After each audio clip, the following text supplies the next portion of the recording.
the secret deal that created Great Britain, a political marriage. Born from desperation, picture Queen Anne of England. Childless and dying, facing the most terrifying prospect any monarch could imagine, a Catholic pretender seizing her Protestant throne. It's 1707, and she's about to sign the most consequential document in British history. But this isn't just about succession, it's about survival. The ink has uneven dried on the Act of Union when whispers begin. Was this brilliant statecraft or the greatest political con job of the 18th century? The Kingdom of Great Britain was unborn from conquest, or revolution. It emerged from a backroom deal so controversial that riots erupted in Edinburgh. And English politicians secretly wondered if they'd been outmaneuvered by their supposedly inferior Scottish neighbors. This is the untold story of how two ancient enemies became one nation through a combination of bribery, blackmail, and breathtaking political theater. Chapter 1. The Crown's Nightmare Scenario. The year 1701 had delivered a devastating blow to English Protestant sensibilities. The Act of Settlement, hastily passed by Parliament, revealed the monarchy's terrifying vulnerability. Queen Anne's last surviving child had died, and the line of succession now hung by the thread of distant German cousins. Meanwhile, lurking just across the Channel, James Stuart, the Catholic old pretender, plotted his return with French backing. But England's existential crisis paled compared to Scotland's economic catastrophe. The Darien scheme, Scotland's disastrous attempt to establish a colony in Panama, had obliterated nearly a quarter of the nation's wealth. Thousands of investors, from nobles to small farmers, watched their life savings evaporate in the Central American jungle. The Scottish economy lay in ruins, and resentment toward England, which had refused to assist the doomed colony, reached a fever pitch. Here lay the perfect storm. England needed Scotland's loyalty to prevent a Catholic restoration, while Scotland needed England's wealth to avoid complete economic collapse. Yet both nations were too proud to admit their mutual dependence. Chapter 2. The Chessmaster's Opening Gambit. Enter Robert Harley, England's spymaster turned politician, who recognized opportunity in crisis. Harley understood that Scotland's economic desperation could be transformed into political leverage, but the approach required surgical precision. Too heavy-handed, and Scottish pride would rebel. Too generous, and English xenophobia would explode. The English strategy was Machiavellian in its elegance. First, they would strangle Scotland economically through the Alien Act of 1705, treating Scots as foreigners and imposing devastating trade restrictions. This wasn't mere punishment tip, was calculated pressure designed to make union appear as economic salvation rather than English conquest. But Harley had underestimated his Scottish counterparts. The Duke of Queensberry and the Earl of Seafield were unnaive victims of English manipulation. They were sophisticated political operators who recognized that Scotland's apparent weakness could become its greatest negotiating strength. Chapter 3. The Art of Political Extortion, the Midpoint Revelation. Who really won? Here's where the narrative takes its most fascinating turn. The Scots. Supposedly, the desperate junior partners systematically outmaneuvered the English negotiators in almost every crucial detail. While English politicians congratulated themselves on acquiring Scotland cheaply, they had unknowingly agreed to terms that would fundamentally alter the balance of power within the new kingdom. The negotiations of 1706 revealed the true genius of Scottish political strategy. Rather than appearing eager for union, Scottish commissioners played hard to get, demanding concessions that seemed reasonable to English eyes, but were actually revolutionary in scope. Scotland would retain its separate legal system, its Presbyterian church, and its educational institutions, maintaining the very foundations of Scottish identity, while gaining access to England's wealth and global trade networks. Most remarkably, the Scots secured representation in the new British Parliament that far exceeded their population ratio.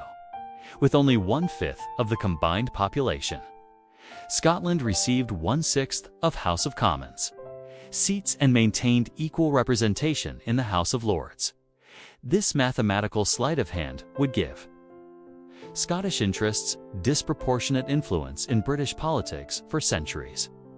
The English, focused on the immediate goal of securing the Protestant succession, failed to recognize they were creating a system where Scottish politicians could potentially control the balance of power in crucial parliamentary votes.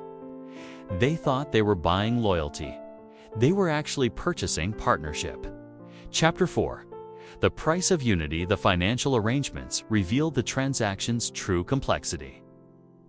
England agreed to assume Scotland's massive Darien debt and provide £398,085, equivalent to roughly £60 million today, as compensation, the infamous equivalent. But this wasn't simple charity, to a strategic investment in political stability. Contemporary critics denounced the payments as bribery, and they weren't entirely wrong.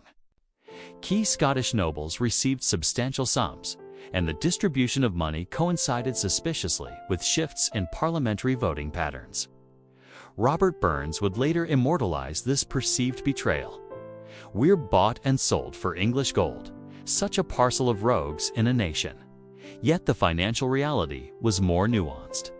Scotland's economy was genuinely devastated, and without English capital injection, the nation faced potential social collapse.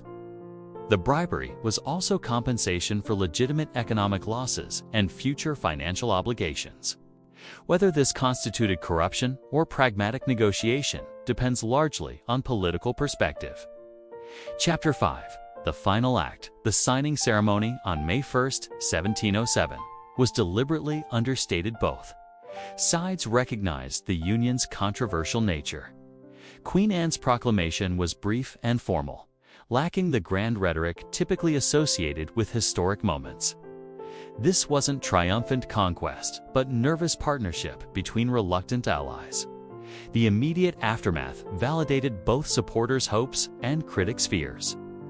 Scottish merchants quickly exploited access to English colonial markets, beginning an economic recovery that would transform Scotland from European backwater to global powerhouse within a generation.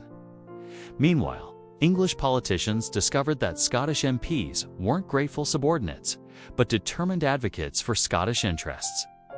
The Union's early decades were marked by persistent tensions, occasional crises, and gradual accommodation.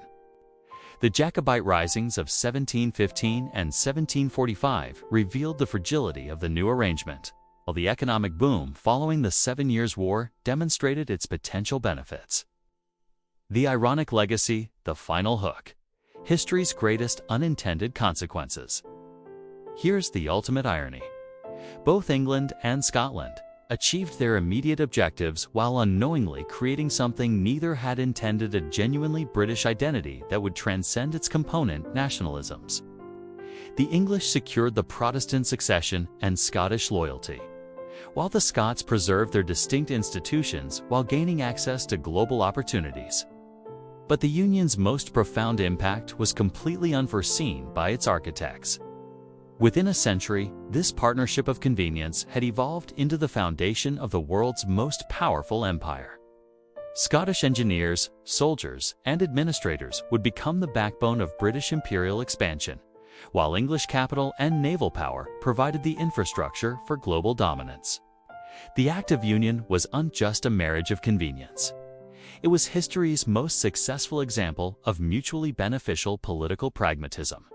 Two failing kingdoms created a superpower through a combination of desperation, calculation, and sheer historical accident.